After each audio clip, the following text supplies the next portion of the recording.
দোস্ত আমার, আমি কিংবা আপনি, জওয়ান কিংবা বুড়া, দেখেন কিংবা না দেখেন, কবর সত্য, মৃত্যু সত্য, আখিরাত সত্য। আখিরাত সত্য। আল্লাহর দেওয়া অসংখ্য কথা যেহেতু কোরআন সুন্নাহর সত্য, পরকালের কথাগুলোও সত্য। আল্লাহ তাআলার দুনিয়াবি বিষয়ে আল্লাহ এবং তার রাসূল যা বলছেন তা সত্য কিনা, তো ওইগুলোও সত্য। যেমন একটা উদাহরণ বলি, কোরআনুল কারীমে আল্লাহ তাআলা বলছে তোমাদের পায়ের নিচে জমিন, তোমাদের মাথার উপরে আসমান। ওয়া বানাইনা ফাওকাকুম সাবআন শিদাদা আলাম নাজআলিল আরদা মিহাদা। আমি জমিন তোমাদের পায়ের নিচে বিছায় দিছি, আমি তোমাদের মাথার উপরে 7 আসমান দিয়েছি।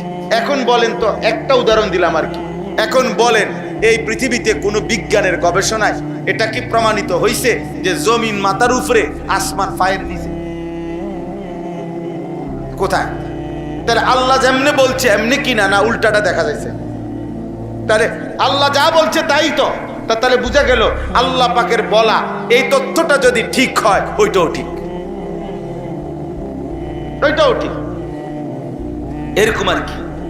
অর্থ হইল কবর, হাসর, মিজান, ফুলসিরাত, আখিরাত, পরকাল, জান্নাত, জাহান্নাম, আযাব, এটা সত্য কিনা? সত্য। অতএব এই সত্যকে না দেখেও যে স্বীকার করে, ভয় করে, আল্লাহ বলেন তাকে আমি মাফ করে দেব, জান্নাত দিয়ে দেব। ওয়া আসিররু কাওলাকুম আবিজহারু বিহি ইন্নাহু আলিমুম বিযাতিস সুদূর। আল্লাহ তাআলা বলেন আমার যে বান্দা, সবাইকে আল্লাহ সতর্ক করছে, বান্দা তুমি আস্তে কথা বলো কিংবা জোরে কথা বলো, ইন্নাহু আলিমুম বিযাতিস সুদূর, কিংবা হৃদয়ে লালন করো, আমি সব জানি, আমি সব জানি। অতএব একটা সহজ বাস্তবতা যে আল্লাহকে আড়াল করা, আল্লাহর লগে কৌশল করা উচিত না। আপনি পারতেন না, আপনি আস্তে বললেও তিনি জানেন, জোরে বললেও তিনি শুনেন, অন্তরের মধ্যে হৃদয়ে লালন করলেও আল্লাহ কি। তাফসীরের মধ্যে আছে মক্কার কুরাইশরা মাঝে মধ্যে নবীজির বিরুদ্ধে ষড়যন্ত্র করিলে চালা তো নিজেরা বলতো আসিররু কাওলাকুম, বলতো আস্তে বলো, আস্তে আস্তে কথা কও, কাইলা ইয়াসমা ইলাহা মুহাম্মদ, মুহাম্মদের খোদা যেন শুনতে না পায়, আস্তে কও। আবার বলতো যে মুহাম্মদের খোদার কাছে একটা ফেরেশতা আছে, ওরে ফাটাইয়া মুহাম্মদের কাছে সব বলে দিবে, আস্তে আস্তে কও। আল্লাহ বলে বেওকুফ, আস্তে বললে কি আমি শুনি না? আমি তো আস্তেও শুনি, জোরে বললেও শুনি, আমি হৃদয়ের মধ্যে গোপন রাখলেও কি। তাহলে আল্লাহকে আড়াল করা সম্ভব? সম্ভব। এটা কাজে যেটা কোনো যুক্তিতে সম্ভব না, মৃত্যু, কবর, আল্লাহ তাআলার শ্রবণ, কোনোটাই যেহেতু আমরা আড়াল করতে পারবো না, অতএব ওই বাস্তবতার জন্য প্রস্তুতি নেওয়া, এটাই বুদ্ধিমানের কাজ, এটাই বুদ্ধিমানের কাজ, এটাই বিবেকের কাজ। যে সত্য আমাকে গ্রহণ করতেই হবে, যে বাস্তবতার মুখোমুখি আমাকে হতেই হবে, ওইটা আমি আড়াল করলে কি কেলা বলি, আমি বুঝছি না, খেয়াল করছি না, আমি আসলে এতটা ভাবি নাই। হ্যাঁ, আমরা গ্রামের মানুষ, আমরা মূর্খ মানুষ, হুজুর আমরা সাধারণ মানুষ, অশিক্ষিত মানুষ, আমরা কোন রকম দিন আইনা দিন খাই, আগে এরকম শিখছি না, ছোটবেলায় বুঝছি না, হুজুর কি করবো, পোয়াল খারাপ, আব্বাই ছোটবেলায় ফরাইতে দিছে, পড়ছি না। এত রং সঙ্গের কথা বললে কবর থেকে বাঁচে যাবেন তো, হাসরের ময়দান থেকে বাঁচে যাবেন তো? তো এডি কীর্তন করে, এগুলো কি কারে কর? আপনি এগুলো বলে লাভ কি? বরং আপনাকে যেহেতু চিরন্তন সত্য যে মৃত্যুর মুখোমুখি হবেন, আল্লাহর মুখোমুখি হবেন, হাসরের ময়দানের মুখোমুখি হবেন, অতএব সাধ্যের সবটুকু দিয়ে প্রস্তুতি নেওয়া, চেষ্টা করা, এটাই তো বুদ্ধিমানের কাজ, এটাই বুদ্ধিমানের কাজ না? আল্লাহ আমাদেরকে তৌফিক দান করেন। আলা ইয়ালামু মান খালাক ওয়া হুয়াল লাতীফুল খাবীর। আল্লাহ বলে বান্দা মনে রেখো, তুমি বলো বান্দা, যিনি সৃষ্টি করেছেন তিনি তার সৃষ্টি সম্পর্কে পূর্ণ জানবেন না? জানবেন? যিনি যে কোম্পানি এটা বানাইছেন, এই কোম্পানি বলতে পারবে না কি বানাইছেন, কদ্দুর বানাইছেন, এটার মেয়াদ কদ্দুর কি, ওনারা বেশি বলতে পারবে না অন্য লোকে। তো আল্লাহ তাআলা আমাদের সকলকে সৃষ্টি করেছেন, তো তিনি জানবেন না তার সৃষ্টির ব্যাপারে? তো আপনি আল্লাহ থেকে লুকাইবেন কেমন? আল্লাহ থেকে আড়াল করবেন কেমন? ওয়া হুয়াল লাতীফুল খাবীর। আল্লাহ তাআলা সূক্ষ্ম থেকে সূক্ষ্ম বিষয়টাও জানেন এবং সবকিছুর পূর্ণ খবর রাখেন। অর্থ তাফসীরের মধ্যে লিখছে, মনে করেন এই চামড়ার ভিতরে গোশত, গোশতের ভিতরে হাড্ডি, হাড্ডির ভিতরে যে অস্থি মজ্জা, আমাদের শরীরের প্রত্যেক ভালো কিংবা মন্দ, নেকি কিংবা গুনাহ করতে গেলে আমাদের শরীরের ভিতরে এই চামড়া, গোশত, হাড্ডির ভিতরের অস্থি মজ্জার ভিতরেও কি অনুভূতি হয় আল্লাহ তাআলা সেটাও জানেন।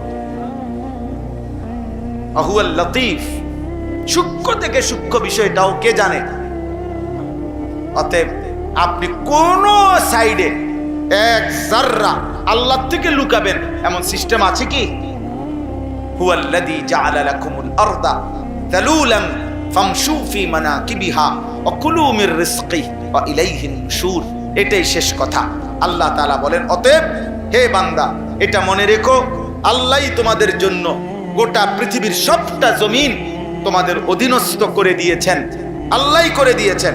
এই মাটি তিনি পানির মতো বানান নাই, তাইলে তোমরা ব্যবহার করতে পারতা না। এই মাটি তিনি এমন নরম বানায় নাই যে ডাইবা যায়, তাইলেও তোমরা ব্যবহার করতে পারতা না। এই মাটি তিনি এমন শক্ত পাথর বানান নাই, তাইলেও তোমরা ব্যবহার করতে পারতে না। বরং তোমাদের ক্ষেত, ফুল, ফল, ফসল, তোমাদের খনিজ দ্রব্য, তোমাদের প্রাণী, তোমাদের জীবন ধারণের সমস্ত প্রয়োজনীয় উপকরণ এখান থেকে বের হবে, উৎপন্ন হবে, এর ভিতর থেকে আসবে।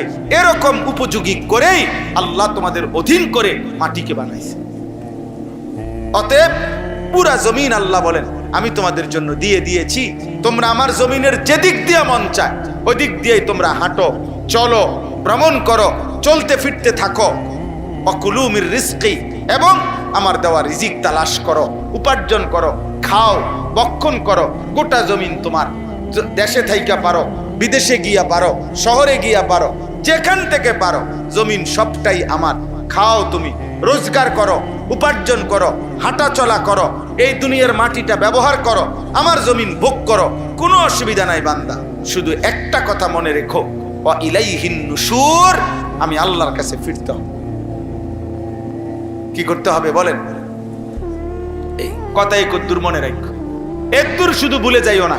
হাসো কিংবা কাঁদো, উল্লাস করো আর ফুর্তি করো, যাই করো, মনে রাখো আমার কাছে আসতে হবে। আমি হাসিটারও হিসাব নেব, কান্নাটারও হিসাব নেব, আমি আনন্দেরও হিসাব নেব, আমি বেদনারও হিসাব নেব, আমি ধনাঢ্যতার হিসাবও নেব, দারিদ্রতার হিসাবও, আমি প্রতি সেকেন্ডের হিসাব আমার কাছে আসতে হবে, আমার কাছে আসতে হবে। অতএব দয়া করে, যেহেতু আমাদেরকে আল্লাহর কাছে ফিরতেই হবে, আখেরাতে যেতেই হবে, চিরন্তন এই সত্য মৃত্যু অস্বীকার করার যেহেতু কোনো সিস্টেমে নাই, কবরকে আড়াল করার, মৃত্যুকে আড়াল করার কোনো সুযোগ নাই। এখান থেকে অন্যখানে যাইতে পারবেন, বাংলাদেশ থেকে আরেকখানে চলে যাবেন, আরেকখান থেকে আরেকখানে চলে যাবেন, কিন্তু আল্লাহর কাছ থেকে সরবেন কেমন? মৃত্যু থেকে সরবেন কেমন?